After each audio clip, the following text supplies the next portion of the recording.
Now, broadcasting from the underground command post, deep in the bowels of a hidden bunker, somewhere under the brick and steel of a nondescript building, we've once again made contact with our leader, Mark Levin.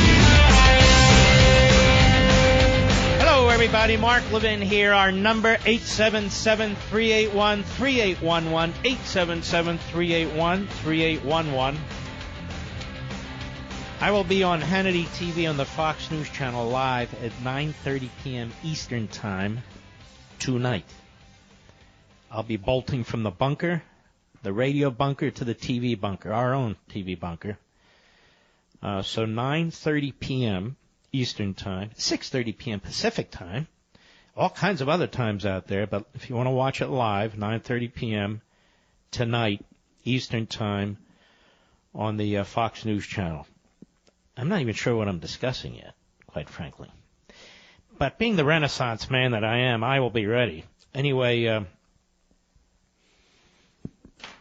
ladies and gentlemen, last week,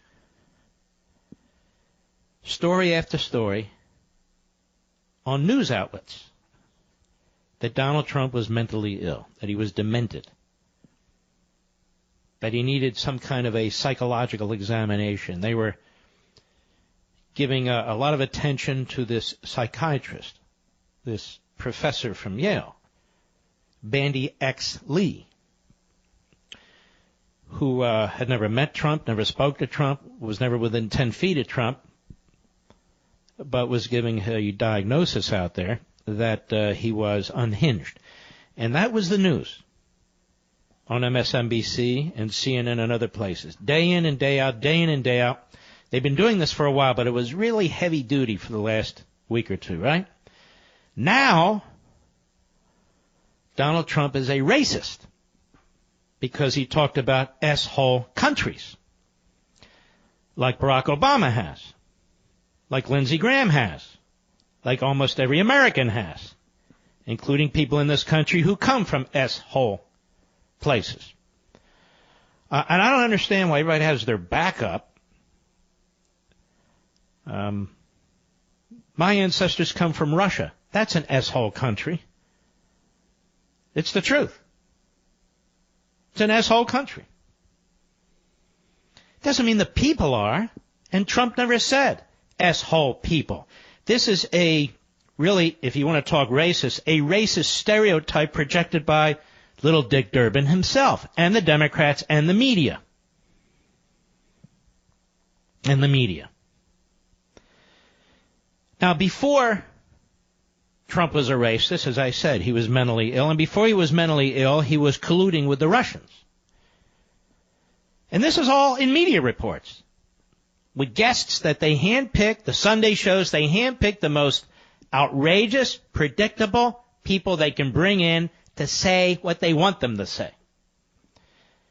So Trump is a Russia colluding, mentally ill racist, according to the media, according to the Democrat Party, according to progressives everywhere. Now, you know he's not a Russia colluding, mentally ill racist, and yet that's what they're pushing. Actually, I don't even have it right. He's a Russia colluding, mentally ill, porn star dating racist. Do I have that right, Rich? Trying to keep track of this. Barack Obama would never receive 1% of this kind of disrespect. Worse, character assassination. Not 1%. Not 1%. No Democrat would get 1% of this. None. None. The media in this country are a complete and utter joke. They are a disgrace. They don't know what it's like to be a free press in a repressive country. We have no idea how these reporters are hired. We have no idea what their executive editors and managers tell them to do. We have no idea what the highest executives in these companies tell them what to do. CNN is a company. MSNBC is a company. You think these people are out there beating the pavement, going to their sources for the purpose of reporting news? No. Their objective when they wake up in the morning till they go to bed at night, when they're not sexually harassing somebody, is what? To get dirt on Trump. What happened to Gloria Allred? She's gone. What happened to Lisa Bloom? She's gone.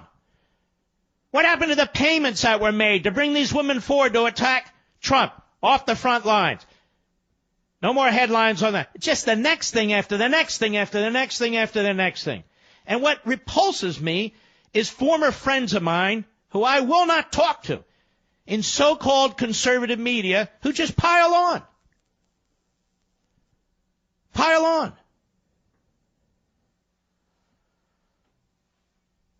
This really is incredible.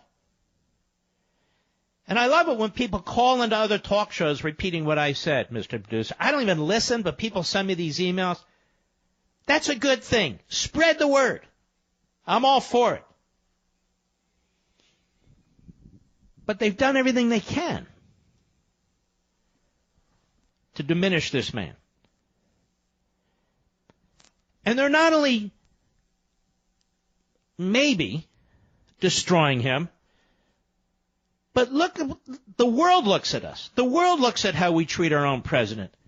When they start mocking our president, the way the left mocks our president in this country, it becomes a far more dangerous road. Oh, they're afraid of nukes, they say. Really? They have a funny way of showing it on the left, don't they? A very funny way of showing it. I have no respect for the vast majority of people who pose as journalists in this country now. Can you show me one true journalist at CNN? Just one. Can you show me one true journalist at MSNBC? Just one. I can show you true journalists, several, but one in particular over at Fox, Bret Baier. He's an outstanding journalist. But who? Who at CNN? And then they bring in these guests on the news shows, on the news programs. Ana Navarro, is there a more loathsome person on TV? Truly. A complete moron. And she's not the only one. Just comes to mind right now. This is not a free press. These are Democrats dressed up as reporters or liberals dressed up as reporters.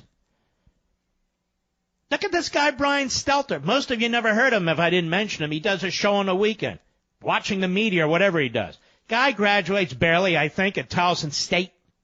He's picked up by the New York Times. Then he's picked up by CNN. Going on and on about Trump's mental health. On and on about Trump. It's day in and day out. And here's the thing. This meeting that took place, when you're negotiating, when you're in a meeting behind closed doors, first of all, when you get out of the meeting, you keep your mouth shut. That's the way it's supposed to work. But it appears Dick Durbin leaked to the Washington Post. And if I'm wrong, Mr. Durbin, just call in and tell us. We'll correct the record, and I would like to interview you. But I think you're the guy. Because out of the people who met with Trump behind closed doors, the only one who definitively and repeatedly keeps saying that Trump used that word, well, it's Durbin. Durbin. Meanwhile, two senators, Cotton and Perdue, have definitively stated, no, he didn't. Now let's look at the credibility of those three men. Durbin is a known liar. And you've heard it by now. You heard it from me on Friday. In 2013, he lied about a comment he said was made in a meeting with the president. Something to the effect that a Republican leader said they can't even stand to look at the president. Well, that was Boehner he was talking about. Boehner absolutely denied it. Not only Boehner, Obama denied it through his spokesman. It never happened. And meanwhile, the media today are more than happy to repeat what Dick Durbin said over and over and over again, like a bunch of frat boys and sorority girls. Piling on, piling on. It's almost like a mob mentality. We have a media mob mentality. These aren't serious people. Look at Chris Cuomo. Is that a serious person? Guy's a moron. Look at this guy, Lawrence O'Donnell. Talk about unstable. Some producer, director videotaped this guy screaming at his staff, hearing things in his ears. There he is. And they go to Al Sharpton for his comment. And now the Congressional Black Caucus says we need to censure the president. Censure him for what? Something Dick Durbin says he said, which he denies, what Cotton denies, Perdue denies. And where's Lindsey Graham? Well, you know, Lindsey told a friend it happened. What do you mean Lindsey told a friend it happened? What kind of information is that? Lindsey's an idiot. Everybody knows Lindsey's an idiot. And I played for you, first one, what Lindsey said at that Senate committee hearing. Hellhole, south of the border, hellhole. He's in no position to question anybody. Wasn't that long ago, ladies and gentlemen, where all we talked about or heard about was sexual harassment in the media, in Hollywood, on Capitol Hill. Apparently it doesn't happen anymore. Now we don't hear about it ever. It's all over. Everything's fine. Back to Trump. Russia colluding, porn star dating, mentally ill, racist. How could you vote for him? I'm embarrassed what's happening to this country. Thoroughly embarrassed. What the left is doing to this country, this magnificent, beautiful country, that they have done nothing to defend, nothing to support. Just trash it. Trash the healthcare system. Trash the capitalist system. Trash the military. Trash the cops. Endless. All right, I got it off my chest. We'll be right back. Mark Levin.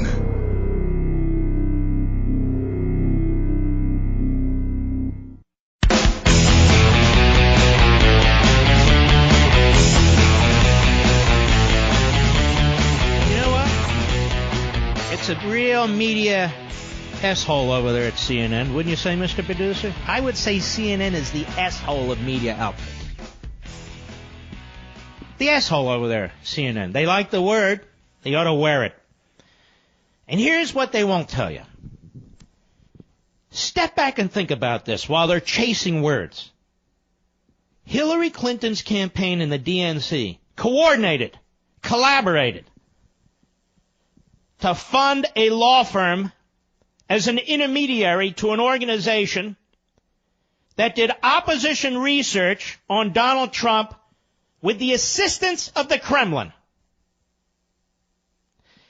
That research, quote unquote, a smear job, was then fed to the FBI, which bought it willingly, happily, hook, line, and sinker. They took that, and they went, in part on that, to a federal judge on the FISA court to get a warrant to investigate one or more members of Trump World. The Obama Justice Department and FBI. You have an opposition party that uses the Russians, in part, to concoct dirt on the presidential candidate of the other party, feeds it to the FBI. They're happy to have it. They even think about hiring the guy. They go to a federal judge, and he or she failed to do their job. Failed to make sure there was a probable cause basis for thinking, and this is the probable cause for counterintelligence, that one or more members of Trump World were foreign agents or acting as foreign agents. Does anybody believe, whatever you think about Manafort, that he was a foreign agent for Russia? Do you think Carter Page was a foreign agent for Russia? Well, they got the warrant. Then unmasking occurs.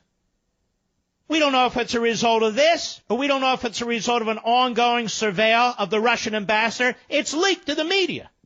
General Flynn. There is a full onslaught against candidate Trump, transition team Trump, President Trump.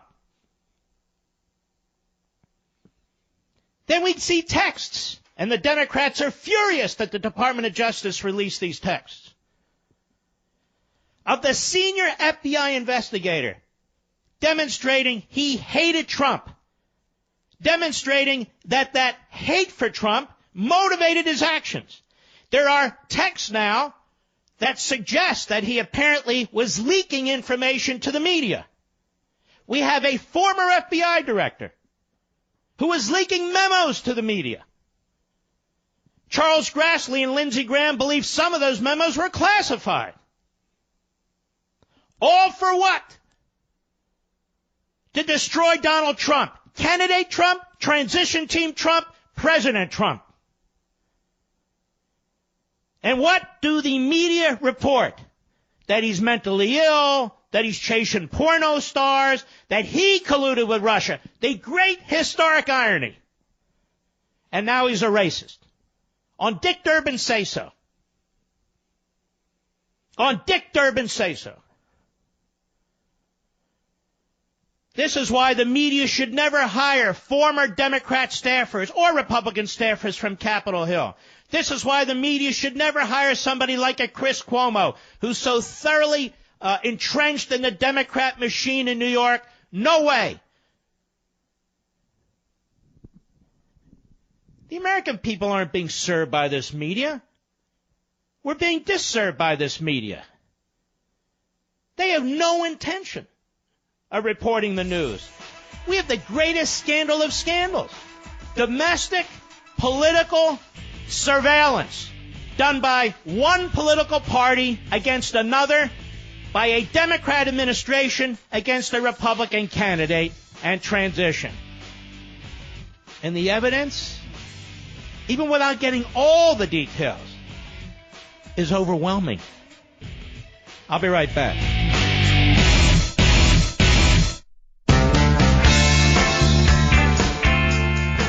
You're listening to Denali, the Great One. The Great One. And you can call in now, 877-381-3811. Back on March 2nd, when I laid out the general outlines of what was this domestic political surveillance, really, we've never seen anything like this in American history, modern American history. Never. Anything like it. In that the media jumps from one phony story to the other. What happened to that author, Michael Wolff, all of a sudden? Couldn't get enough of him. Couldn't get enough of the psychiatrist, Bandy X. Lee. Couldn't get enough of Gloria Allred. Lisa Bloom. What happened to all these issues? We just moved from one to the next. One to the next. Porn star stuff popping out there. Then we get the racism on Dick Durbin Say So, a proven liar. Let me tell you a little secret.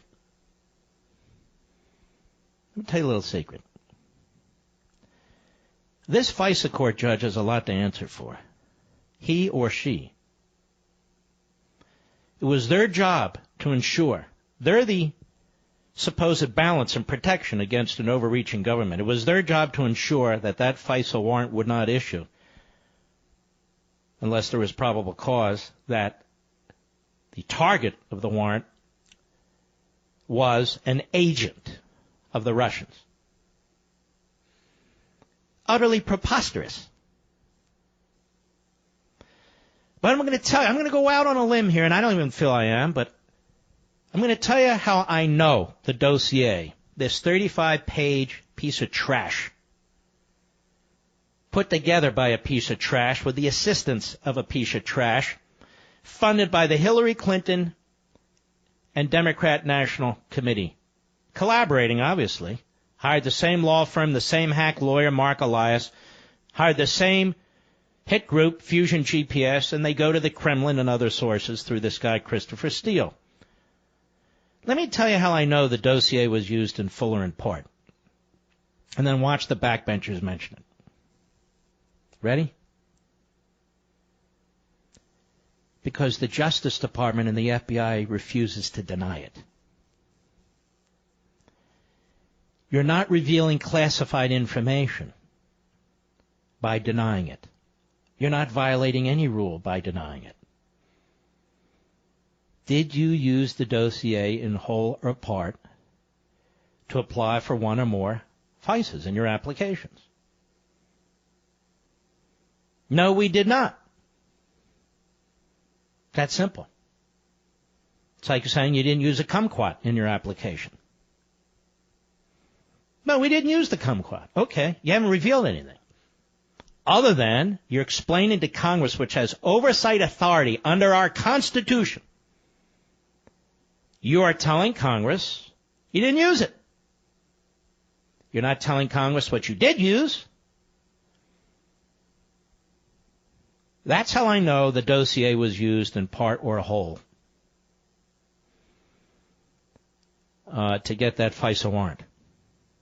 I feel certain of it. I'll tell you how else I know that there's a massive cover-up going on here. And you want to talk about obstruction of justice? It's occurring at the FBI and the Justice Department. Because when I took these public reports and started to put them together, there was a period of 5 or 6 months, or whatever it was, I came under a withering attack, even by news organizations that had provided a piece of it here and there. I knew I hit a nerve. I knew from my own experience as an old chief of staff to an attorney general of the United States. I also knew something was wrong here. But the FISA warrant or warrants, it's not the end of the situation here. We never got to the bottom of this unmasking. The Russian ambassador was surveilled. We're told he's always surveilled. Information came in, discussions, which are considered incidental, the incidental collection of information on American citizens. We know one of them, right, was Michael Flynn. That information could only be handled by a relative handful of people, and it was leaked to the media. Leaked to the media. We've never found out who did that. They've never been held to account. We were told that Samantha Power, as ambassador to the UN for Barack Obama, was unmasking people left and right, which is very odd for an ambassador to the UN, considering she has almost no responsibility for intelligence activities. She apparently told Trey Gowdy at a hearing that the NSA was using her name as a basis of unmasking, but they weren't, most of them, her requests. And Trey Gowdy said he'd get to the bottom of it, but he hasn't gotten to the bottom of it. It's almost worse that they would use somebody's name to unmask as a way to cover up who's responsible. There are people responsible for these things. And they're not being held to account. They're not being revealed. The irony is they say we don't want to reveal classified information, when in fact the people have leaked classified information. Now there's somebody else who knows about most of this, if not all of it. The former President of the United States. Now you know how he knows about it? Because most of it was in the media. And he's been essentially hush about all of it. He's never asked about any of it. I will keep to repeat, so hopefully the Nunes Committee and others will pursue this, the presidential daily briefings. If a FISA warrant was issued against a candidate or Trump World or an individual who is said to have worked for Trump World and so forth, you have to believe that was included in the presidential daily briefing. I have to believe it.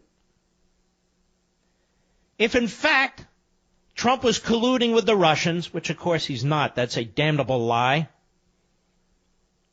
which has been used to try and handicap his presidency from day one, then you have to believe that the President of the United States at the time, Barack Obama, was receiving information related to that in his daily presidential briefing. Where are these briefings? Our committees of... I know, I'm supposed to go, asshole, asshole, asshole, racist, racist, racist. That's this week. Last week it was mentally ill, mentally deranged. The week before that it was collusion. I'm not playing.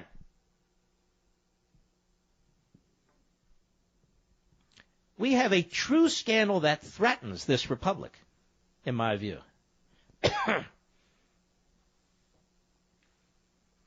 And if NBC, ABC, and CBS, and MSNBC and CNN, and all their offshoots are not going to report it, then a significant percentage of the American people are not going to know about it. And that's what's going on here. That's what's going on here. By the way, many people have written that Durbin did this. They wrote about this at Powerline. They wrote about illegal insurrection, and they're not the only ones. Actually, we talked about it here over the weekend, too. That his whole effort here was to blow up the whole DACA negotiations and get a government shutdown this week and blame it on Trump. And here's what the left knows, and here's what the Democrats know. They can rely on the media. They can rely on Jake Tapper. They can rely on George Stephanopoulos. They can rely on this guy, John Dickerson. They can rely on every single host and so-called reporter at CNN and MSNBC, CBS, NBC, ABC to regurgitate what they want. To regurgitate what they want. Because these media corporations hate Donald Trump. And yet they find it very profitable to hate Donald Trump. Their ratings are flat or they're worse. And by playing to a certain segment of the population, by playing the race card like the Democrats do, by playing all the cards that the Democrats do, these media outlets are surrogates for the Democrats. And they have found that the ratings go up and they're able to sell more ads. I will continue to ask the question, why is CNN in almost all of our airports without any competition? And why do we put up with it? When you go through an airport and there's a pub or a restaurant and there's CNN, you should do what I do. Ask the manager, why are you running CNN? I'd rather watch the Jewelry Channel than CNN. I'm quite serious about this. There are real things going on here. You have the head guy investigating Trump, his tech show, that he hates Trump. His tech show, this insurance policy he's talking about, is clearly, in my view, the dossier. And apparently he was in cahoots with the deputy FBI director, who's now announced a timely retirement so he can maximize his pension. You've got the former FBI director, James Comey, who's a leaker. He's an absolute leaker. It's known that he's a leaker. He confessed to one leak, even though he was an absolute coward in the way that he did it. He should be shamed by this society, but he's not. We have a former Secretary of State who is nominated to be the presidential candidate of the Democrat Party who intentionally and knowingly subverted the Espionage Act. How do we know this? Because she had a private server in her home. You put a private server in your home and then you pretend ignorance as to what's classified. You're subverting the Espionage Act, and you know you're subverting the Espionage Act by putting that in your home. You're destroying government records. You know that's a violation of federal law, but you do it anyway. But the FBI, at the most senior levels, covered for her. The FBI covered for her. We know through multiple iterations of a draft speech that Comey was thinking about 2 months before he gave it. 2 months before Hillary Clinton's interviewed. 2 months before 20 witnesses are interviewed. 2 months before laptops are even secured. About how she may have been clumsy, she may have been sloppy, but she didn't violate the law. And then the statement themselves, they rewrite the law. What do you call that? But now, this week, it's Trump's a racist. Last week, he's mentally ill. This week, he was dating porno stars. Last week, he was colluding with Russia. This week, who knows what else? Last week, he's obstructing. Who knows? But on the word of a miscreant, a known liar, a dishonorable man in the name of Dick Durbin, the only one who has emphatically insisted that Trump not only said asshole countries, but said it repeatedly. On his word, the media run. On the word of an author, a well-known, inaccurate author, and they even admit it, the media. This guy, Michael Wolff. Week 1. Week 2. Promoting the 25th Amendment. And Trump is off his rocker. And everybody around him thinks he's off his rocker. The guy's all over news media. All over news media. Adam Schiff, the go-to guy on Russia collusion. Complete sleazeball. Day in and day out and day in and day out. The media put him out there. Why do they put him out there? You have to understand, guests are chosen for a reason. And the guests on CNN and MSNBC and the rest of them, they are chosen for a reason. To advance a narrative. I'll be right back. Mark Levin.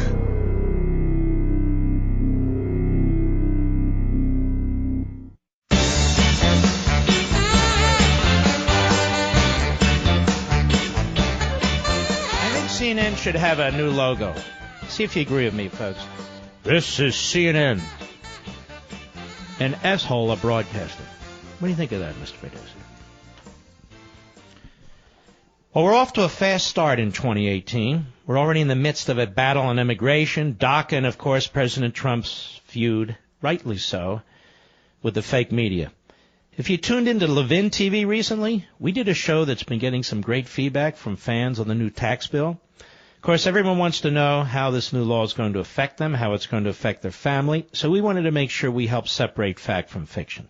If you haven't signed up for CRTV yet, you can do a free 7-day trial and check out this important episode. As a matter of fact, check the Levin TV website, Mr. Producer, on Facebook, rather, Levin TV Facebook. The entire program tonight, it's probably not ready, is going to be in front of the paywall. In other words, it's going to be available to you. All 51 minutes where I address this phony issue. But I also give it some historical context when it comes to immigration. I think you're going to very much enjoy it. Now, you've probably already heard, but CRTV is getting bigger and better in this new year. We're adding new shows from hosts like Andrew Wilkow, Ali Stuckey, and more. The price is less than $8 a month when you use promo code Levin. Go to crtv.com and sign up for a free 7-day trial right now. Or give us a call at 844-LEVIN-TV, and we'll get you set up. That's 844-LEVIN-TV. I know you're going to love it. Love it, love it, love it. All right, Mr. Producer, my call screen has disappeared. Can you give me a caller, a good caller, even one who disagrees with me, perhaps?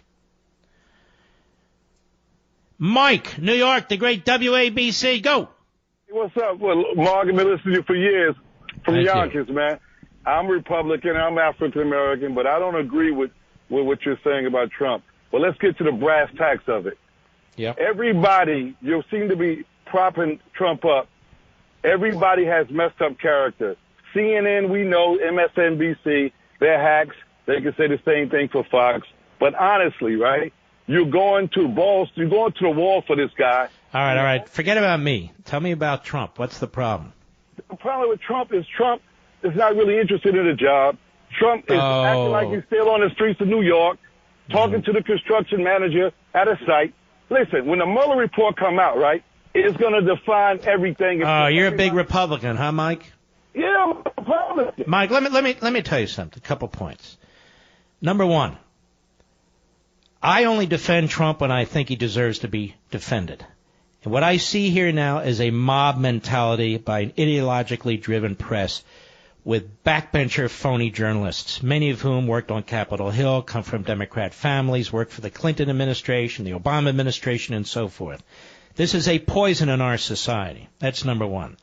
Number two, Trump has not done anything that would even suggest the 25th Amendment is relevant. He's not done anything that suggests impeachment is relevant. They bring up this idiot author. They use it to trash him. Now they bring up this idiot senator. They use it to trash him. He's the President of the United States. He deserves a lot more respect than he's getting. So do we, the American people, and so does this country, Mike. That's the bottom line here. I don't agree with Trump on everything. Hell, I disagree with major aspects of his tax bill. I don't buy this infrastructure bill. He's going to try and kill NAFTA, and so it has nothing to do with it. I'll be right back.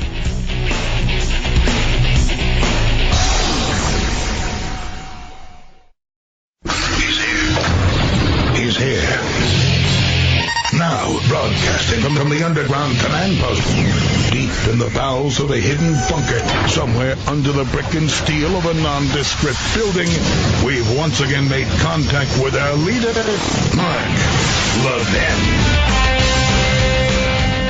Hello, everybody. Mark Levin here. Our number, 877-381-3811, 877-381-3811. You know, I'm very concerned that the hard left progressives are going to turn our own country into an S-hole. S-hole. Now they're going to be boycotting the State of the Union address because, you see, nothing is tolerated with the left. They don't like the fact that we're supposed to be deporting illegal aliens, so they claim sanctuary status for their cities and their states. They don't like this president, so they're not going to show up, or they're going to wear a uniform or something of that sort. The new left of the 1960s that attacked the administration buildings, that went to the streets, that was very, very violent, have now become our representatives in many institutions. There are tenured professors, our tenured teachers, our administrators. They are the top executives in the media, the top leaders in the Democrat Party. And you can see they've moved not purely from the streets. You still have Antifa and so forth, but many of them have moved from the streets into these institutions, which they're blowing up. And yet, for conservatives, I told you a few weeks ago that the conservative intellectual movement is very, very weak right now. I'll give you a perfect example, the Weekly Standard. It's a disastrous magazine. It has no purpose. It's not thoughtful. And they spend most of their time attacking the president, and yet they were never really a conservative group. It was never really a conservative publication per se. And there it is, funded by a billionaire, with really no purpose, and nothing interesting to say, and nothing profound to say, nothing. Every now and then there's a good article, and I go through it, I try to find them, but it's become a desperate effort at this point, so I pretty much have given up. And so when we talked about this before, Isaiah Berlin, a brilliant, brilliant man, he's written on liberty, and he's in my latest book, Rediscovering Americanism and the Tyranny of Progressivism. And I paraphrase, he's essentially said that if you give up the battle of ideas and you leave it to academicians and so-called intellectuals, you will lose your country. More than that, you will lose your liberty. And I feel that's what we've done. So we're arguing whether or not Trump is a racist, whether or not he's dated porn stars, whether or not he's colluded with the Russians, whether or not he's mentally ill. The left drives the agenda. And in this case, they're using old Soviet tactics to try and destroy this president, even to the point of trying to criminalize his tenure as president with a special counsel. The progressives are using these techniques because progressivism is the bastard child of Marxism. And the early progressives, even in this country, were quite laudatory of the Russian Revolution in its earliest days. But conservatism is on the decline in terms of people identifying with it, in terms of our younger people in this country, because we're not making the case. We don't make the case for liberty. We don't make the case for republicanism. I'm not talking about political party, republicanism and constitutionalism. We don't make the case for faith and family. And the endless propaganda from the Democrat media and the endless attacks on our customs and traditions, they have an effect over time. And this is why when it comes to immigration, immigration is very different today than it was 50, 60, 100 years ago. Apart from all the bureaucratic processes and so forth and the law, what's really different is the lack of Americanization. If American citizens are taught to trash their own country in colleges and universities, if American citizens are taught to trash their own country by our media and the Democrat Party, and they're taught to trash their own country in many of our public school systems, and you get this day in and day out, you don't know any different. And here's a Gallup poll that I've been meaning to get to. The headline is Conservative Lead in U.S. Ideology is Down to Single Digits. Continuing a quarter-century trend, the term liberal continues to catch up with conservative as Americans' preferred description of their political views. 35% of U.S. adults in 2017 identified as conservative, 26% as liberal. The first time the conservative label's edge has been single digits. Its 9 percentage point edge in 2017 is down from 11 points in 2016 and roughly 20-point advantages at times in the past. I remember when the conservative number was 41%, and it wasn't that long ago. And the other part of the problem is you have so-called nationalist populists who are attacking conservatism too, because they identify with the New Deal and the centralized government when it comes to managing the economy, managing trade, pouring billions and billions of dollars of your tax dollars into these government projects and jacking up the debt further with these government projects. So you have that argument, and then, of course, you have the left. But the key is you have the failure of the conservative intellectual movement because it's weak. It's weak. You even have so-called conservatives who defend the president when the president's not doing conservative things. Look, I defend the president on constitutional matters, on conservative matters, on liberty matters, and so forth. But when he does things that are liberal or proposes things that are liberal, he should be challenged. I mean, not to sabotage him, but to be engaged, like with any president. But you have so-called supply-siders buying off on a tax bill that actually raises taxes on some people. What's that all about? But let's go on. Longer term, the percentage of American adults identifying as liberal has climbed from 17% the first year Gallup used this measure in 1992 to 26% in 2017. While the percentage calling themselves moderate has fallen from 43 to 35%. Conservatives' share of the political pie was about the same in 2017, 35%, as in 1992, 36%, although it rose to 40% several times in between. This was with the rise of the Tea Party movement. The residual group, generally 4 to 5% in recent years, is unable or refuses to classify themselves with one of the three terms. Leftward shift mainly attributed to Democrats. But the Democrat Party is getting bigger and bigger, in part due to immigration practices in this country, and in part due to younger people who are being indoctrinated in their universities and colleges.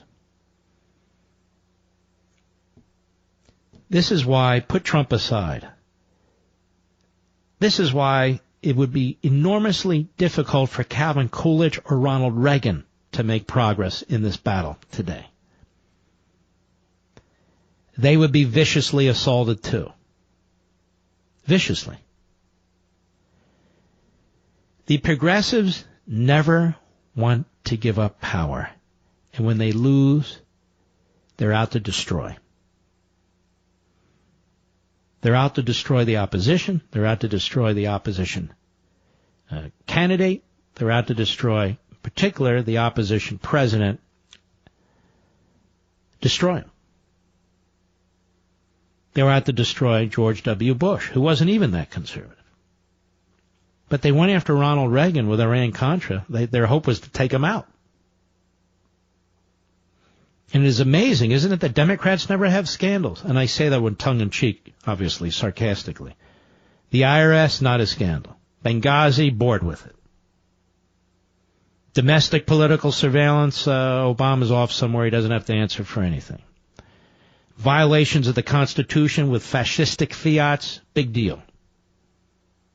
Big deal. Anything flies in the name of progressivism.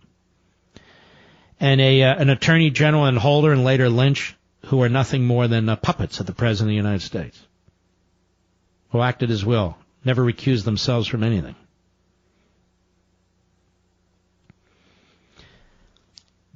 The only change in Republicans' ideology has been at the margins, they write, including a 7-point increase since 2001 in the percentage identifying themselves as conservative. So within the Republican Party, it's gotten more conservative as opposed to the general public. And yet the Republican Party, in my view, doesn't represent that very well, does it? No, it doesn't. And so progressivism has an effect over time when it devours these institutions and uses them to great effect. Progressivism is an ideology. The Republican Party is a political party. When the Republican Party takes over, it manages things. It doesn't advance the conservative philosophy, for the most part. You know, with a court appointment here or there, which are very important, yes. But when it comes to actually running day-to-day the government, the Republican Party does not advance the conservative philosophy, whereas the Democrat Party does advance the progressive ideology. The reason is this. Democrats, activists, public officials, campaigners, Democrats are progressives. They are Democrats because they're progressives. The Democrat Party is the funnel through which the progressives operate. But Republicans, parallel positions, are not conservatives. Many of them have no philosophy at all. They want to cooperate, coordinate, negotiate, equivocate, but we rarely ever advance the cause of liberty. We rarely ever advance the cause of private property rights, of limited government, of a reduced central power, of reducing the debt, of strengthening constitutionalism. So when we control the House and control the Senate, control the presidency, some good things get done, but we don't advance the philosophy the way the Democrats advance their ideology. And it's taking a toll. I should go back and pull out sections from Rediscovering Americanism in the future, not tonight, so I can acquaint those of you who haven't read it which is many of you, with some of these progressives again and their ties to the bankrupt alien ideology of Marx and Hegel and so forth. But it has real-time effects on our lives. Bernie Sanders, Chuck Schumer, so forth and so on. These are the philosopher kings these men, wittingly or unwittingly, in the case of Sanders wittingly, embrace and seek to project upon us. And it does affect your life. And it will affect your children and your grandchildren. So while the media do the bidding of the progressives and the Democrat Party, trying to destroy a Republican president, have tried to destroy him even before he was elected president, when they are in power, the media will do nothing to check the power of the Democrats and their ideological advances. Worse, not only won't the media report what's taking place, the media will cover for them, Praetorian Guard media. That's why we get Gallup numbers like this. That's why people don't enthusiastically support capitalism. Hell, they don't even enthusiastically support individual liberty. If you talk about fairness and equality and so forth, yes, yes, yes. I'll be right back. Mark Levin.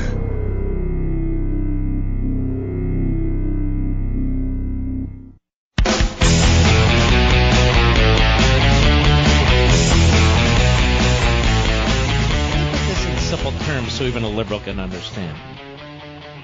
The Democrat Party and the progressives now, they are not even allowing us to properly fund our military today. They won't allow it. They are not allowing us to properly fund physical barriers on the southern border to protect this country and to protect us as a nation state. They will not allow it. They've done enormous damage to local law enforcement over the last decade. And they, and a few Republicans and libertarians, are pushing for what they call criminal justice reform. That is allowing thousands, if not tens of thousands of criminals out on the streets. While the Democrats, by the way, try and get felons registered to vote. They will not allow us to deport people who are here illegally by assigning themselves the sanctuary city nomenclature. The Democrat Party. The Democrat Party has populated the courts with slip-and-fall lawyers who advance the ideology of the left and abandon their constitutional constraints. The Democrat Party believes that a tax plan that was just passed that raises taxes on many, many wealthy people, quote unquote, many of you, and you'll find out come out April, is a tax cut for the rich. So they go forward with that Marxist class warfare propaganda over and over again.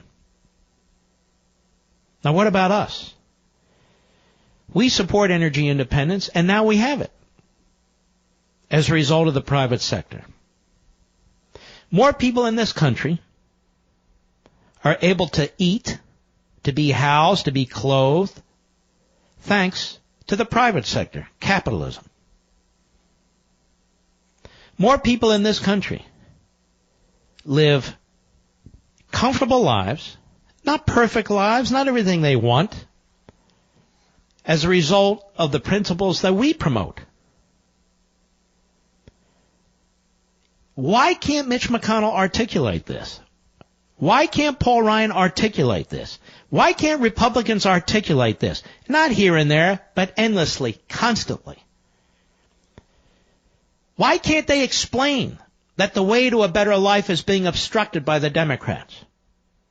Why can't they explain that the way to prosperity is through capitalism, not government redistribution of wealth? Why can't they explain that less people are poor and more people are in the middle class and other so-called classes, we'll play along, because of liberty and private property rights and commerce? Why can't they explain what is the truth? Why can't they explain what surrounds us? And yet they can't, and yet they won't.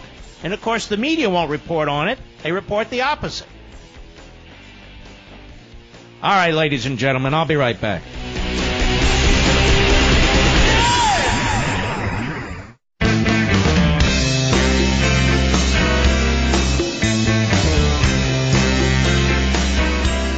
Mark Levin, the George S. Patton of Talk Radio. Call him at 877-381-3811. That's 877-381-3811.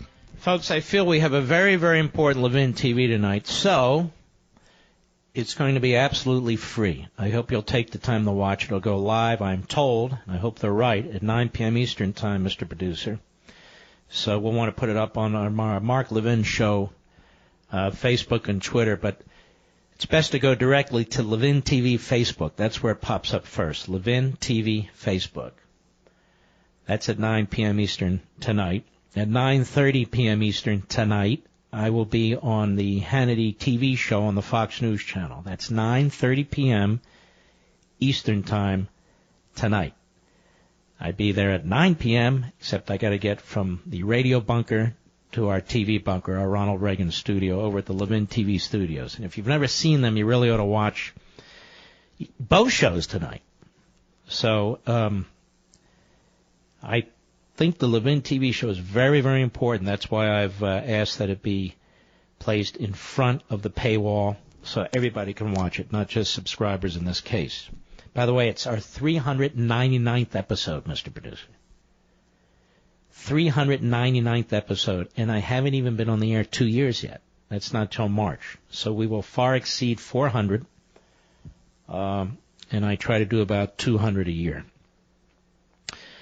A new movie about Winston Churchill is causing renewed interest in this great leader, and it should, because it's a great movie, Darkest Hour.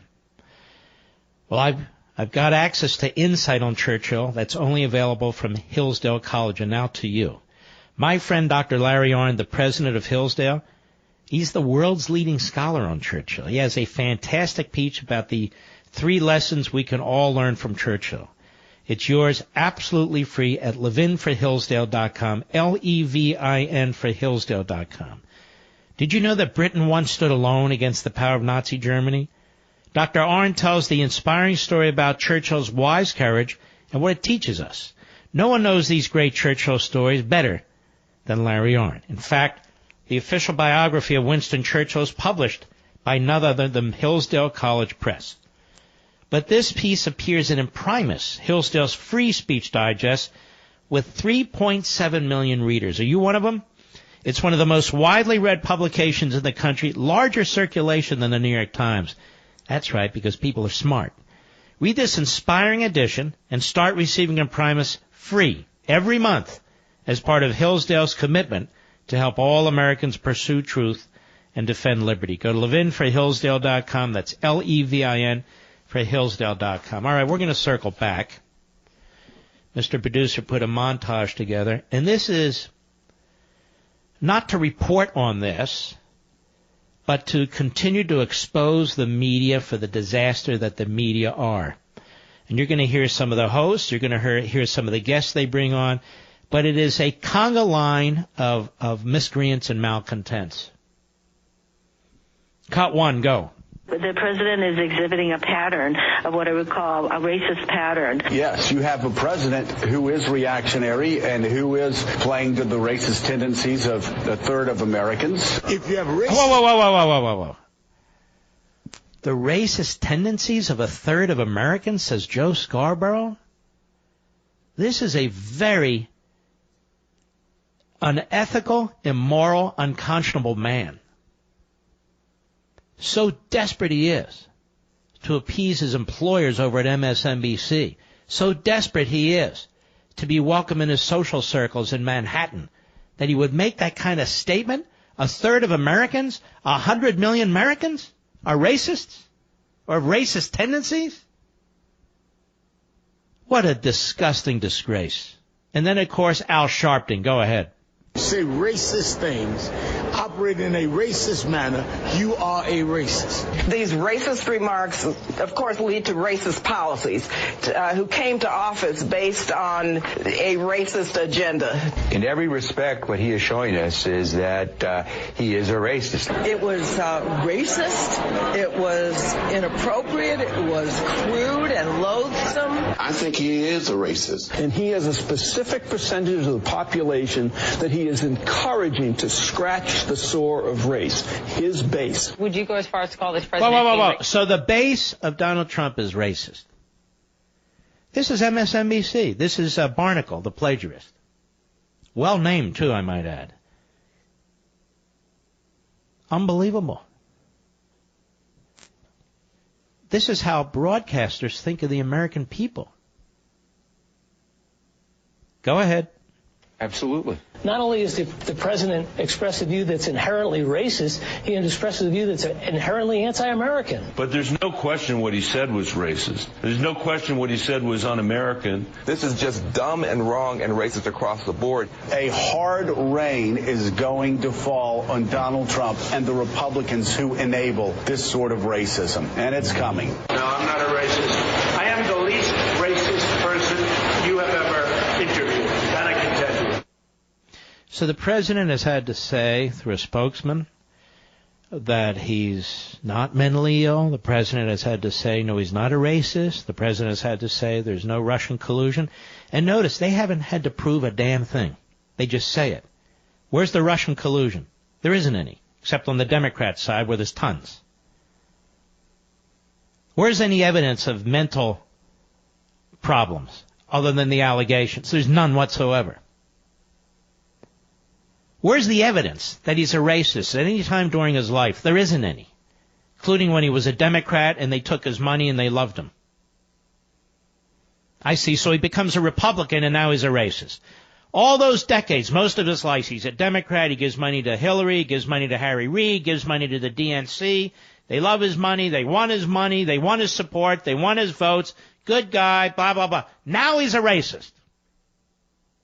Coming from the racist party, the Democrat Party, the party of slavery, the party of segregation, the party of Jim Crow. It's not the Republican Party, that's their party. Now about this meeting, there's only one senator who has emphatically said that the president said, asshole countries. And that is lying Dick Durbin, who in 2013 pulled a similar act in a meeting with the president over the budget. Boehner's in there, others are in there, Obama's in there, and Durbin tweets that one of the Republican leaders, meaning Boehner, said that he couldn't even stand looking at the president's face, or something to that effect. Boehner was disgusted and outraged, and even the president's spokesman put out a statement saying it never happened. And so now Durbin puts it out, and now the entire media running with it, like the entire media were running with this guy, Michael Wolff's book. But I'm playing this to show you, to prove to you, to underscore, to put an exclamation mark behind it, that the media in this country, one of the biggest problems we have to sustain liberty in our republic, as they continue to abuse freedom of the press. These aren't press people in the first place. Now here's Senator David Perdue, Republican Georgia. He's on This Week on ABC. Cut 2, go. Then in Thursday, we had a meeting, and coming out of that meeting, we had a gross misrepresentation of what happened in that meeting. But it's not the first time we've had a gross misrepresentation by that individual. Let's get into that. No, let me finish, George. Well, I want to know what the gross misrepresentation was. The gross misrepresentation was that language was used in there that was not used, and also that the tone of that meeting was not contributory and not constructive. In 2013, Senator Durbin also made the same accusation against a Republican leader in a meeting with President Obama and said that it was he chewed out the president. It was so disrespectful to President Obama we couldn't even have the meeting. That's what he said in 2013. Later that day, the president's own press secretary came out and said, and I quote, "It did not happen." This is about a gross misrepresentation. It's not the first time. So why was Stephanopoulos jumping all over this senator and wouldn't let him finish? It was because he keeps pushing his agenda. More from Perdue and Stephanopoulos. 3, go. You just said that what Senator Durbin said the words the president used were not used. You said that did not happen. But it's not just Senator Durbin. Stop. So now Stephanopoulos is on the attack because he's part of the Praetorian Guard media. He's a Democrat. He's a progressive. Go. That. I mean, Senator Lindsey Graham has put out a statement saying that he countered the president's words in the moment, and he told his Republican colleague from South Carolina, to Tim Scott, that the reports of that meeting were basically accurate. Those comments have been confirmed by multiple sources. You're saying it didn't happen? How can it be confirmed by multiple sources? And look how weasel word Lindsey Graham is. He spoke to Tim Scott and said basically that's what he said. Basically? Did he basically say S-hole, or did he basically not? You either said it or you didn't. Go ahead. Multiple sources. There were 6 of us in the room. I haven't heard any of those 6 sources other than Senator Durbin talk about what was said. Look, well, Senator Graham told Senator Scott that the reports were basically accurate. Well, you don't have to deal with him. But basically is an operative word. The trouble here is that Senator Durbin came and brought a proposal. Let's put this in perspective. But I want to get to the proposal, but you're saying... No, Senator Perdue, you don't understand. Stephanopoulos doesn't care. He's going to grill you because he wants it to be true. He wants it to be true. Go ahead. Flat out, definitively, the president did not say those words.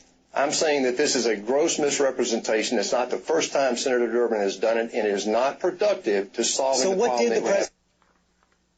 Mm-hmm. What did the president say? What did he say? What did he say? Go ahead, Mr. Producer. Next. Senator Cotton on Face the Nation, one of the 6. Cut 4, go. Yeah, John, I didn't hear that word either. I certainly didn't hear what Senator Durbin has said repeatedly.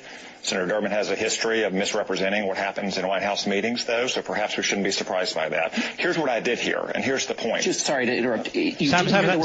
Stop. This is where they are. Well, I don't want to hear what you heard. I want to know, didn't he say this? So they'll repeat it. So they're trying to rebuild Durbin's character. Go ahead. Was not said, because Senator Graham also told Senator Scott, your Republican colleague, that this is what happened. Senator Flake was in a subsequent Now let's stop there. That's not what he said. Basically, it's what happened. Whatever that means. It's a weasel word. And yet here you have Dickerson on Face the Nation saying that Graham said that that what Durbin said is what happened. But that's not what Graham said, even while he's weaseling. Go ahead. He was told by people in the meeting this happened. So just to button that up, you're saying it did not happen, or you just don't recall? I didn't hear it, and I was sitting no further away from Donald Trump than Dick Durbin was, and I know what Dick Durbin has said about the president's repeated statements is incorrect. So is Durbin lying? Senator Durbin has misrepresented what happened in White House meetings before. So Durbin was lying, and he's lied before. But that doesn't matter, because they're going to keep pushing this. The Democrat Party wants this. The Democrat Party needs this. They need it for its base. They need it to get out the votes. Just like the Trump is mentally ill stuff. Just like the election was a fraud because of collusion with the Russians. Can somebody please tell me what the Democrat agenda is? I mean, more than platitudinous, more than general. What is the Democrat agenda on health care? Mark, single payer. I'm not asking that. Do they have a proposal on the table? What is the Democrat proposal on DACA and securing the border? Where is it? What is it? What is the Democrat proposal in rebuilding our defenses to deal with Iran and North Korea and Russia and China? What is their proposal? What is the Democrat proposal for building up our economy exactly? What is the Democrat proposal for dealing with people in poverty? They have no proposals. They have left-wing banners, left-wing bumper stickers. They've got nothing. Nothing. This guy, Jeff Flake, he has turned out to be truly hideous. Hideous. He spends more time trying to destroy this presidency than most Democrats. And so Jeff Flake, who's a backbencher to a backbencher, who has accomplished exactly nothing in the United States Senate, who has said nothing profound in the United States Senate, who's proposed nothing serious in the United States Senate, he is now the go-to guy for the media. Cut 5, go. I know you weren't in the meeting on Thursday, but I believe you spoke. So stop. He wasn't in the meeting on Thursday. He's not a fact witness, as we call it. He's a witness to nothing. But it doesn't matter. Let me tell you how this works. Stephanopoulos says to his executive producer and his booker, get me Flake. Get me Lindsey Graham. Get me the hostiles. Get me them. He's a Republican. Go ahead. Who were in the meeting. You just heard Senator Perdue right there saying the president didn't use those comments use those words that were widely attributed to him. Do you believe that? Well, all I can say is I was in a meeting directly afterwards where those who had presented to the president our proposal. All right, so he's in a meeting afterwards. He's not in a meeting with the president. Somebody told him what the president said. That's not even admissible. It's so ridiculous. But it doesn't matter. They're not reporting. They're attacking. I'll be right back. Mark Levin.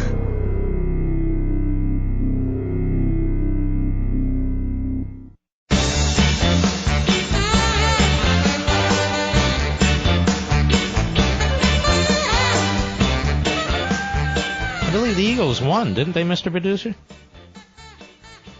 I believe your Steelers lost, unfortunately, right?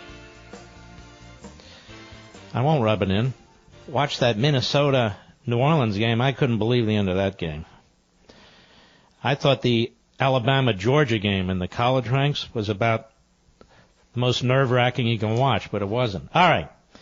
Did you know that our $20 trillion national debt is estimated to double to $40 trillion in just 12 years? We're going to leave this to our kids and our grandkids. A debt train this large can only be headed towards disaster. As we print more and more dollars, we lose more and more buying power. Investors know that it's not what you have, but what you keep. That's why they diversify their portfolios to help keep their buying power strong when the dollar goes weak. PM Capital understands wealth preservation. Helping you keep your buying power is their goal. Many investors are diversifying their portfolios because that's the key. And IRAs right now, they're diversifying with gold and silver. Don't be caught on the tracks of the debt train disaster. Diversify. You can diversify your IRA, your 401k. You can just diversify, period. But I would do it today. Learn more by claiming your free PM Capital Investor Guide, and for limited time receive $500 in free gold or silver on qualifying purchases. That's a big deal. All you have to do is call them. Here's how you do it. It's very cool. Dial pound 250, pound 250, and say the keyword Mark Levin. That's it. That's pound 250, keyword Mark Levin. PM Capital specialists are standing by. That's pound 250, say Mark Levin. And their specialists are very professional. They're well trained. They're respectful. They'll walk you through the whole process. You can ask them questions about denominations, about amounts, and learn about it and participate in your diversification. It's very, very important. That's pound 250, keyword Mark Levin. Yes, I have gold. Yes, I have silver. Yes, I have some gems, too. I do diversify. That's what I do. I do as I say. Don't forget, 9:30 p.m. tonight, Eastern Time, I will be on Hannity on the Fox News Channel. And we have a blockbuster, Levin TV. It'll be released at 9 p.m., the entire program to the whole world. You can check that out on Levin TV Facebook, among other places. I'll be right back.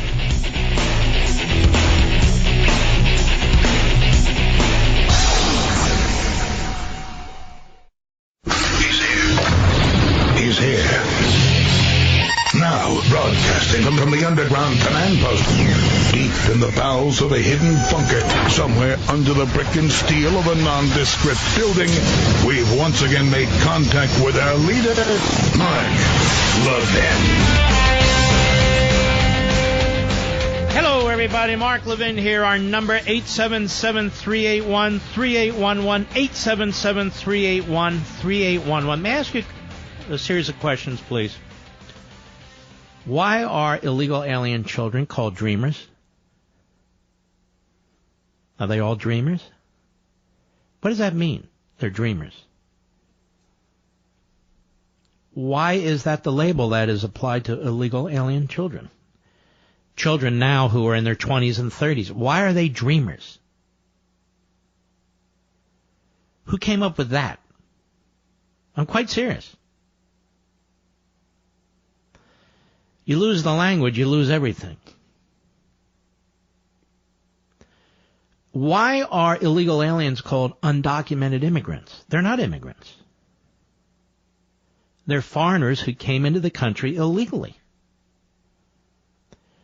What do you mean they're undocumented immigrants? Did they forget their papers or something? Did they forget a passport? They're not undocumented immigrants. They're illegal aliens. Well, people aren't illegal. Well, people do illegal things. Like, a person isn't a felony, but they commit felonies. A person isn't a prison, but they're a prisoner. You see the entire propaganda mill at work, right? Mitt Romney issued a tweet today attacking the president. So there's no difference between these societies when it comes to immigration law. Mitt Romney said that. Mitt Romney. Ladies and gentlemen, for the entire history of this country, as applies to immigration, we've always examined the nature of the country from which people come, and we've always examined, that is, vetted the people who come here. What's happening before your eyes, in the last several days, is a complete redefinition of what immigration means to this country. Have you noticed? It's a little nuanced, but it's right there in front of your face. Now we cannot make distinctions between countries, between societies, between cultures, and we cannot make distinctions about the kind of people we want here. Forget about race. I'm not talking about that. You know. We can't make those distinctions anymore. Moreover, Dick Durbin also said we can't use the phrase chain migration anymore because it offends black people, because slaves were brought here in chains, and it reminds people. A complete concoction having nothing at all to do with what chain migration means. So you're not allowed to call an illegal alien an illegal alien. It's an undocumented immigrant. So you're giving them immigration status, and it's just a matter of they lack papers, which, of course, you're not allowed to ask for in the first place. Dreamers, people here illegally in their 20s and 30s, are dreamers. Some of them are actually nightmares, but they're all dreamers. Because as a group, that's how we're going to label them, dreamers. And then, of course, again, no chain migration language. Now, cities that violate federal law, that nullify federal law like they did in the Confederacy, nullify federal law, are now called sanctuary cities.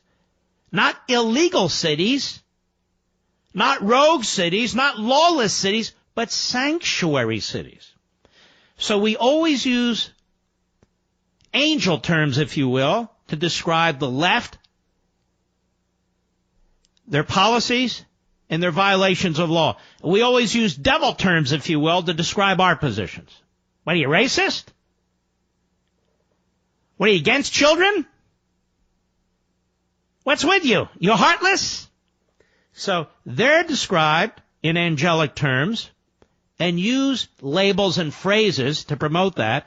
And we, on the other hand, are the devil. And devil terms are applied to us. Now, we were told before this phony manufactured brouhaha against Trump started by the Democrat Party, promoted by the media, working hand in hand with the Praetorian Guard, the Democrat Party and the media. But just prior to that, we were told that this temporary refugee status, when it came up, whether it involves Haiti, El Salvador, what have you, you can't send these people back to these countries. Remember this? It was just a week ago, less than a couple of weeks. You can't send these people back to these places. They're not safe. They're poor. They don't have running water. They're this, they're that. Oh, they're a hellhole. No. What are you talking about?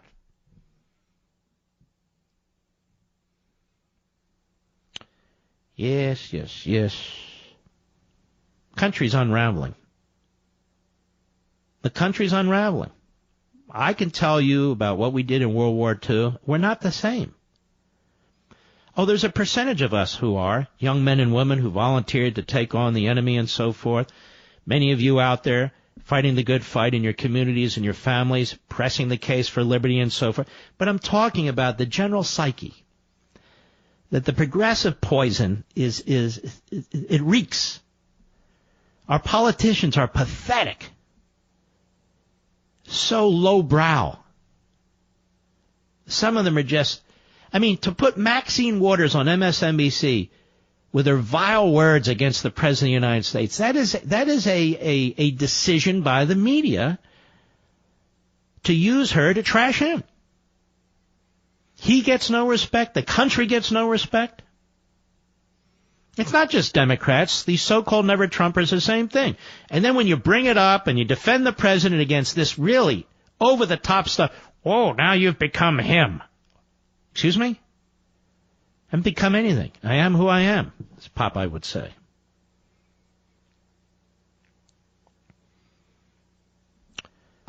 It's really quite incredible. All right. I don't know that I've taken many calls during the whole show, so let me take a few here. Let us go to Jim, South Amboy, New Jersey, the great WABC. Go.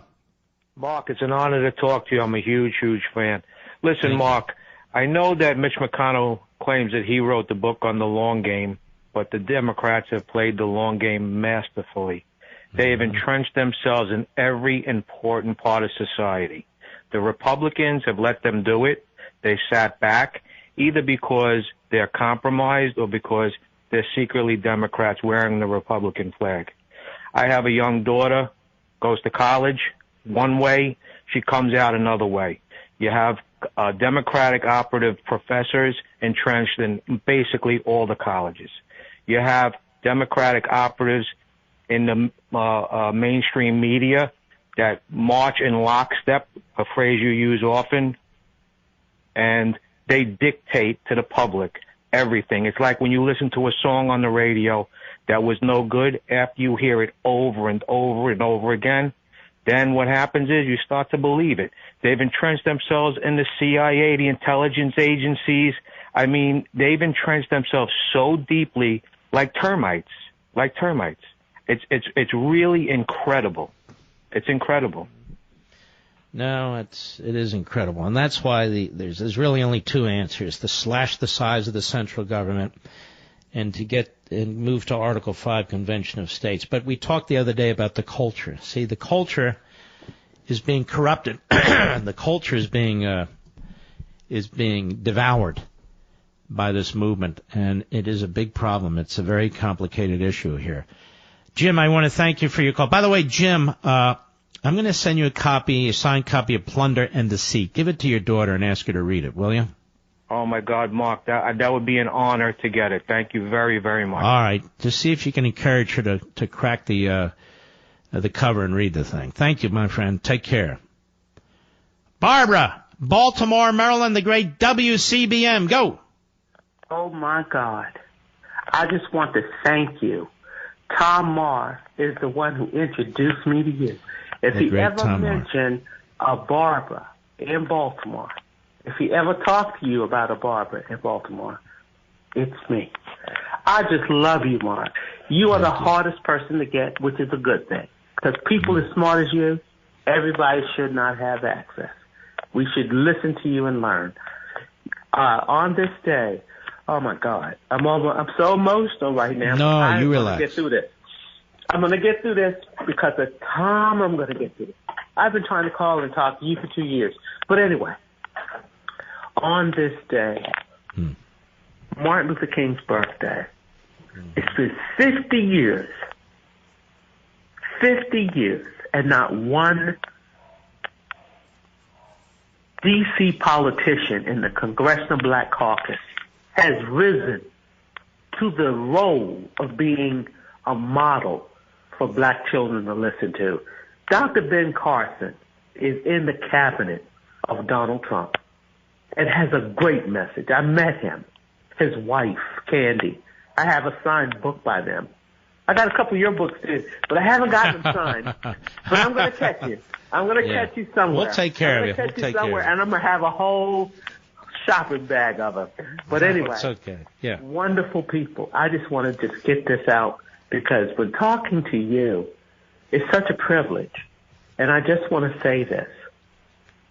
Your entire message about the Constitution, people have to get past what happened yesterday. To bring up what happened 50 years ago and the reason why you still in the dumps now is an affront to my intelligence and to everyone else.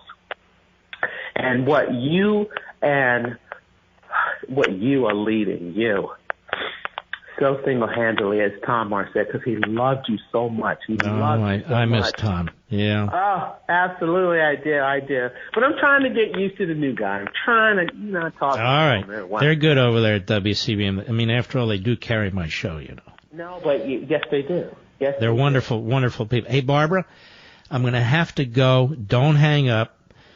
We're going to send you. Do we have a Liberty and Tyranny, Mr. Producer? We'll get you an autographed book. If we can get Liberty and Tyranny to you, we will. Barbara, I want to thank you for your call. God bless you. And she brought up Tom Marr, and it's funny. I've been thinking about Tom Marr lately. We miss Tom Marr on this show a lot. I do. We used to email a lot and go back and forth a lot. And, he was only, I think, 73 when he passed away, a little over a year ago. And Rich and I talk about it, too, from time to time. He had an enormous effect on us, as did Bob Grant. Bob Grant, who icon in New York, as was Tom Marr in New York. They kind of the same paths in many ways. New York, Philadelphia, Baltimore, in the case of Marr. New York, Philadelphia, New York, in the case of Bob Grant. These guys, never be men like them again. Never. And we should honor them, and I do. We'll be right back. Mark Levin.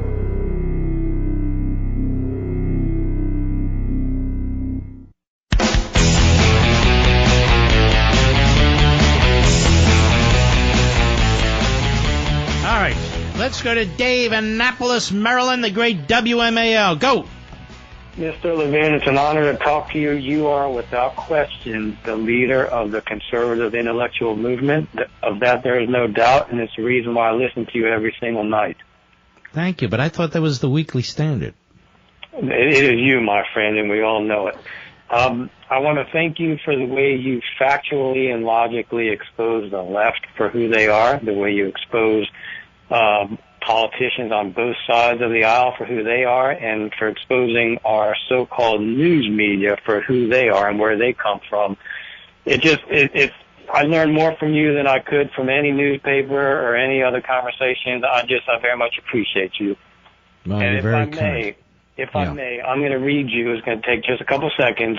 I receive a Polish newspaper because my family is from Polish descent, and I want to read to your listeners and let them know that the left is not just in our country, but it's everywhere. You already know this, but there's a conservative government in Poland, and they just installed a new prime minister, and here's a paragraph from their newspaper. It remains to be seen how this new prime minister copes with the constant disruptions and provocations of the disgruntled liberal politicians who still cannot come to grips with their defeat at the polls more than 2 years ago. Rejecting all forms of cooperation and dialogue with the government, these self-proclaimed total opposition party have done little else but revile and boycott the government at every turn, snitch about their Polish leaders to the European Union, and support anti-Polish resolutions. They stage endless, noisy street protests and disrupt parliamentary proceedings by shouting down speakers, stamping their feet, and pounding their desks. This, as you well know, the left is everywhere, and I'm so grateful for the way you expose who they are. Well, I appreciate you telling us about that. Look at Israel. They're trying to criminalize. They've got one of the great leaders in Benjamin Netanyahu. They're trying to force him out of office. They're surrounded by enemies. And in the midst of all this, they're trying to force him out of office, making allegations about did he get cigars or did he get this, did he get that, and so forth and so on. This is how the left operates in our country and all over the world. They're diabolical. All right, my friend, I want to thank you for your call, Dave. Excellent. Let's go to Aaron, Tucson, Arizona, the great KNST. Go. Mark, to say it's an honor is just an understatement. Ever since you've taken over here, you've been educating me almost every dang day, and I appreciate it, sir. Thanks, buddy. I am a veteran of two branches. I've served, and I've got a 4-year-old daughter upstairs watching My Little Pony, and I'm freaked out. Not because she's watching My Little Pony, but because of what's happening. And what you pointed out today is on everybody's mind, right? And let's get down to I'm here in Tucson, right? I have to deal with Flake, and there's probably a good reason he doesn't show up to his office so often. And I've got, McSally down here telling us that we need to grow a pair of ovaries, whatever the hell that's about. What is that about? That was an outrageous comment. I'll tell you what, and there's, a lot of us, the conservative movement down here, if it's not Dr. Ward, it's nobody, right? I mean, and that's just the way it is. But my question here, Mark, and I want some opinion here, some advice rather. There is a boiling point that no one's talking about, right? I mean, I've taken the oath 4 times. I think about it. I don't want to really articulate it. I think about it. I mean, if you keep balkanizing a country, you keep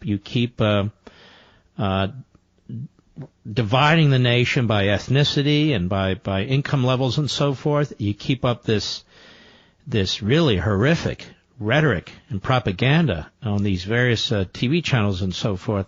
This can't be good. When does it stop? I mean, hold on. I don't know. And let me add one other point, if I might, because you raise a good point.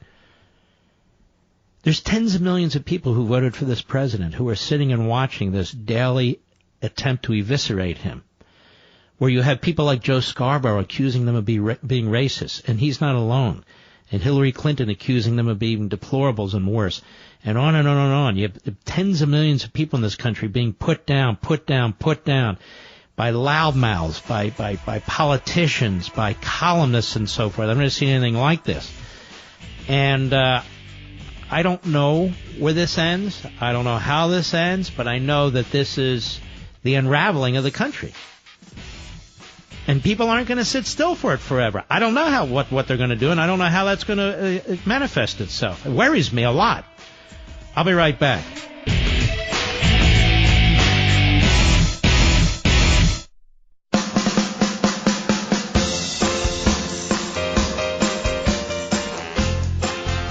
Levin, radio's principled patriot. Call in now at 877-381-3811. Do you have goals for 2018? Well, I've got them, but I can only achieve them if I'm well rested. Thankfully, I have a Casper mattress helping me get a great night's sleep. The Casper mattress has a unique combination of foams that provide the right pressure relief and comfort so you feel perfectly balanced. And thanks to the breathable material, you're guaranteed to sleep coolly. Plus, the mattresses are built to last for years, Basically, since I've got my Casper, I've gotten the best sleep ever. So I know 2018 is going to be a great year. Try Casper yourself for 100 nights in your own home. Risk-free.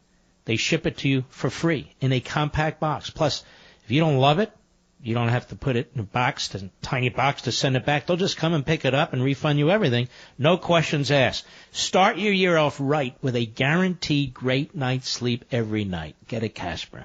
Try yours for over 3 months, 100 nights in your own home with free shipping and returns. Go to Casper.com/Mark and then enter code Mark. And you'll save $50 on the purchase of select mattresses. And they're already great prices on these mattresses. That's Casper.com/Mark, then code Mark. $50 on the purchase of select mattresses if you do that. Terms and conditions apply. I love that mattress. I do. All right. Let's take another call here. Donna, Frederick, Maryland, the great WMAL. Go. Hi, Mark. I just want to say one of the things I love about your program is when I hear you speak, I feel like I'm listening to Ronald Reagan, and he had a way of turning things around. And I feel, and you know, it's frustrating for all of us what we're going through on a daily basis, especially with respect to President Trump. But I'm an eternal optimist, and my ancestors fought against communism, and one was even pushed out as his balcony window in his home city overseas. So I'm familiar with this, and you really have to look at it at face value, just like you show us. And even like, for example, Hawaii, all I heard was all the negative about it.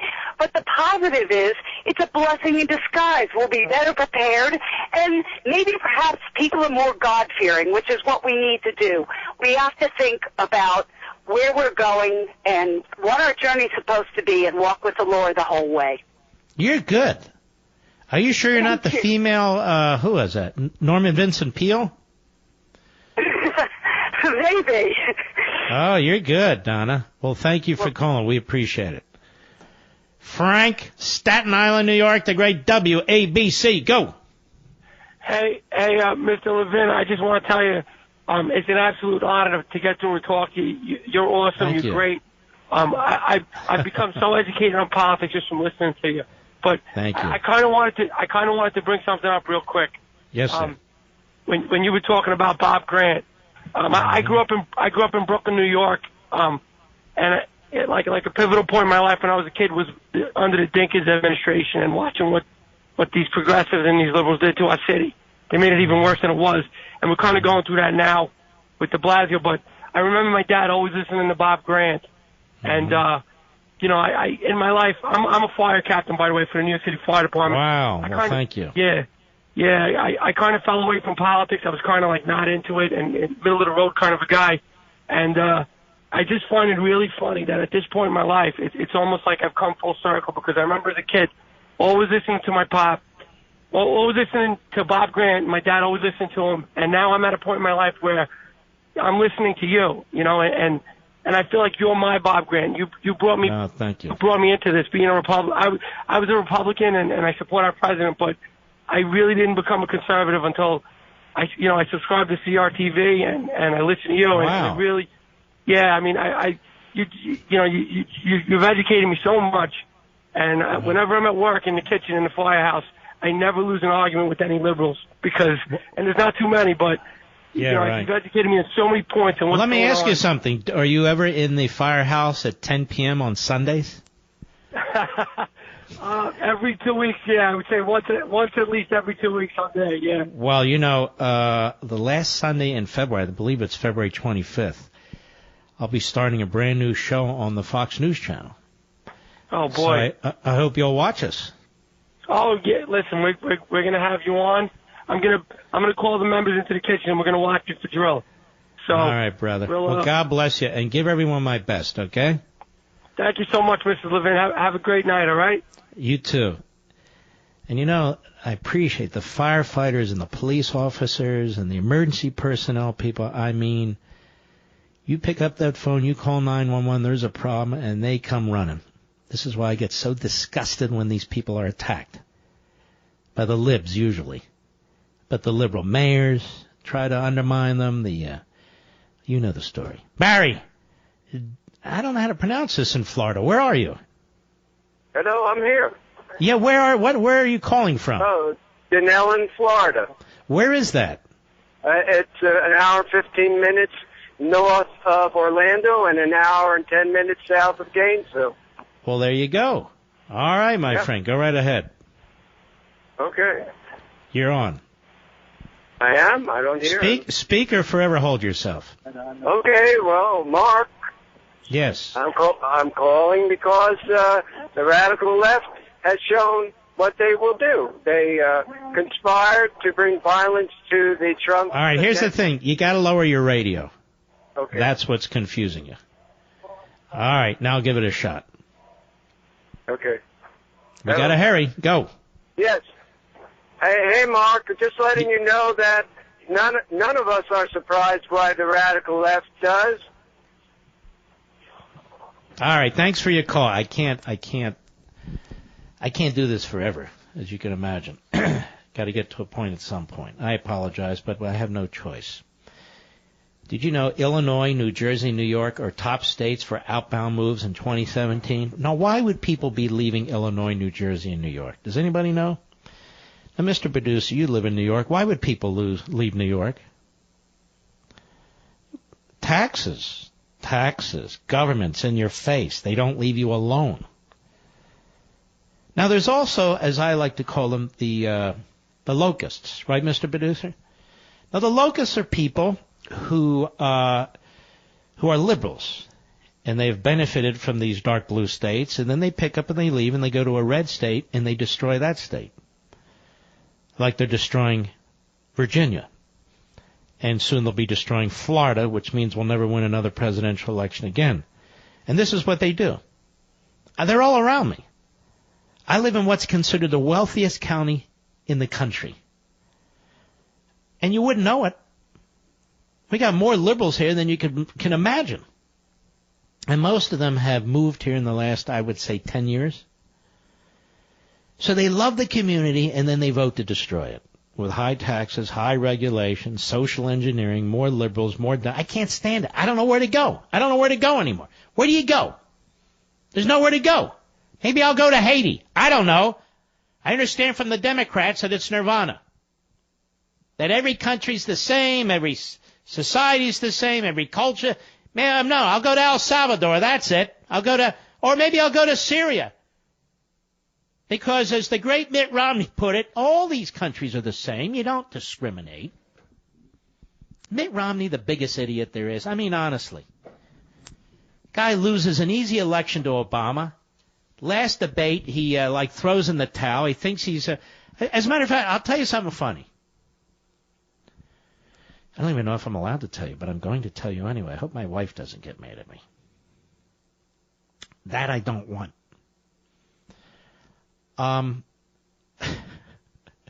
The weekend before the general election, I'm laughing at this because it's so goofy what they did.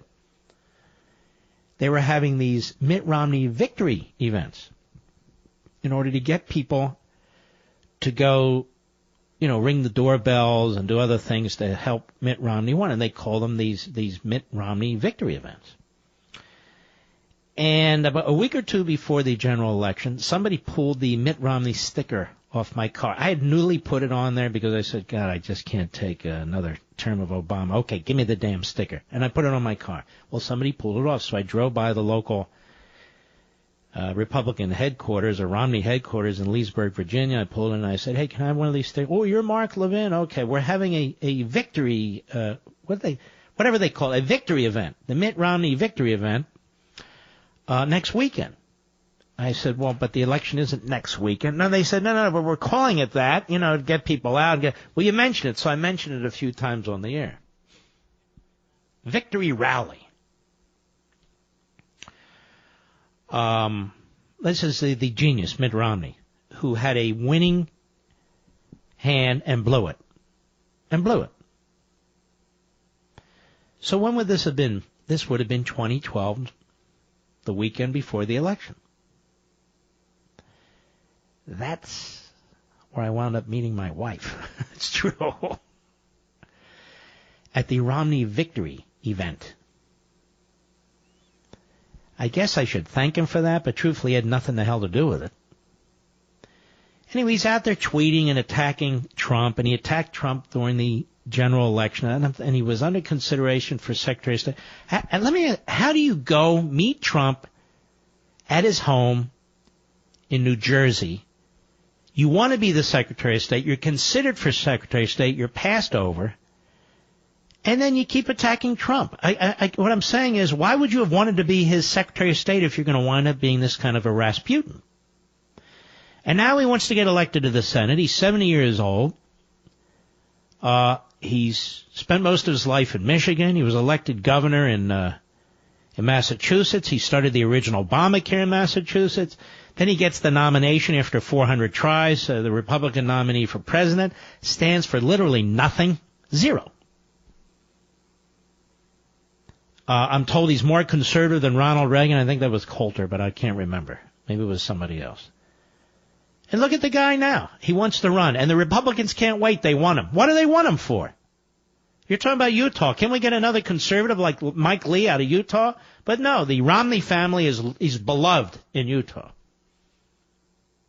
Not so much in Massachusetts anymore, not so much in Michigan anymore. But he's sort of a Hillary Clinton in that respect, isn't he? Runs for president, loses. But he was a citizen of Massachusetts, and now he wants to run for the Senate in Utah. I don't know. I just don't have any use for the guy. I think he's totally useless. It's not personal. I don't know him. I'm not jealous of his hair. No, nothing of the sort. He stands for nothing. And so he's going to sit there and shoot spitballs. That's the problem with the Republican Party.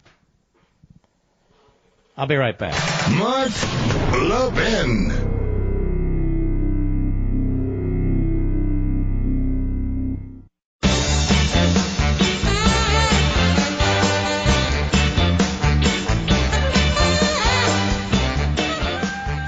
p.m. Eastern, my fingers are crossed that Levin TV, all of it, will be available to you to watch tonight. Please watch it. I don't get hits from it. We're not monitoring it. I don't get money from this show. It's in front of the paywall, so forth and so on, all the usual. Just check it out. I think you're going to like it. But I also think it's important.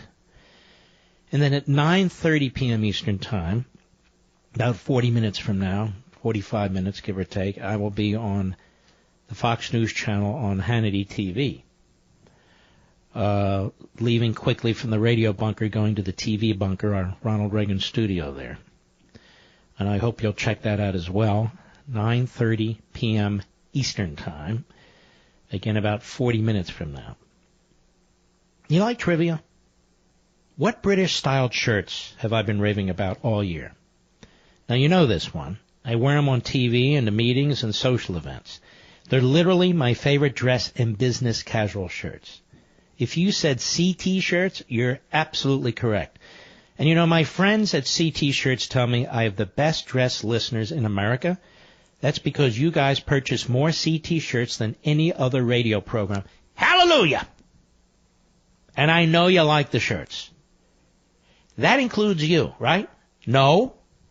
Why not? What's holding you back? CT shirts are British styled, using the softest, most exquisite fabrics ever. Work or casual, tie or no tie, tucked or untucked.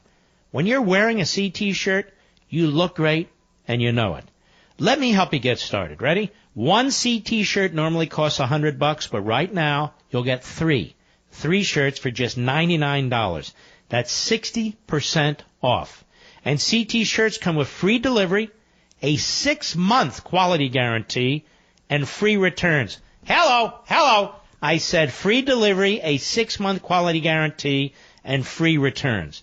If you hurry, $99 gets you 3 amazing CT shirts. Here's how you do it. Go to ctshirts.com/Levin. That's simple. ctshirts.com/Levin. That's ctshirts.com/Levin. All right, let's go. Mike, Boca Raton, Florida, on the Mark Levin app. Go. Hello, go. Hello, Mark, this is Mike. I just wanted to tell you that you're an inspiration to me. I went to law school about the same time that you did. Had my mind warped also. And I wasn't a conservative at the time, I was liberal. And it was because of the, background that I had. And what I realized is the conservative approach you have to everything, and I've read all your books, except Men in Black. I don't have that book. But I did meet you at a signing in Boca Raton a few years ago. And hold on a second. Give this man a Men in Black. Do we have one, Mr. Producer? I've got one. Remind me tomorrow. I'll shoot it to you. Go ahead. I'm sorry, Mike. No, but I appreciate your insight in the Constitution law, and you're just a great patriot, and I follow you. I have my friends. I go to bed at night listening to your show on YouTube, and it drives my wife nuts. Uh-oh. Well, we don't want that. That's okay. I've been married 35 years. That's all right.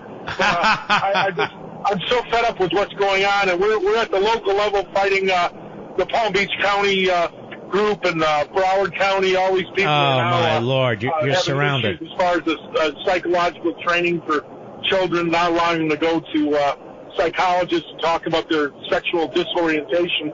It's a travesty what they're trying to do, and I'm just fed up with this system that's taking place here. And, I'm just trying to educate everybody I can. Every time I read your book, I hand it out to somebody. I don't even keep it. Here it is. I want somebody to read it, and I want to be able to share Well, it. here's the problem, Mike. My parents live down in that area. You'd be handing out about 1.2 million copies of my book. You're surrounded by so many leftists. I know. It's terrible. It's hard. They come into Mike, I got to go. Hang in there. I greatly appreciate it. You're terrific. And tell your wife. Oh, no, don't hang up. Hold on. And tell your wife I say hello, too. Did he hang up? Oh, just hold on to his address. Remind me tomorrow. I'll shoot you a signed Men in Black. Caroline, Ashburn, Virginia, the great WMAL. Go. Hi there. Hey, thanks for putting on a great show. Love listening to you every day. I just wanted to let you know, as you were speaking of what's going on in our country, you did mention Virginia. And as you said that, I was sitting in my car thinking the exact same thing. And I'll tell you what, we can't even find homes here anymore that haven't been snapped up by, well, let's just say certain cultures. And they're like $600,000-$700,000. Oh, jeez. What's that? Okay. All right, listen, I got to go. Thank you very, very much for your call. All right, ladies and gentlemen, one more time. It's a busy night. It's a busy night for you Levinites. Participate. Levin TV is free. It's up at Levin TV Facebook in 5 minutes. I'm on Hannity TV on Fox in 30 minutes, 9:30 Eastern Time tonight. Ladies and gentlemen, we salute our armed forces, police officers, firefighters, and emergency personnel. And I'll see you right here on the radio tomorrow. God bless and be well.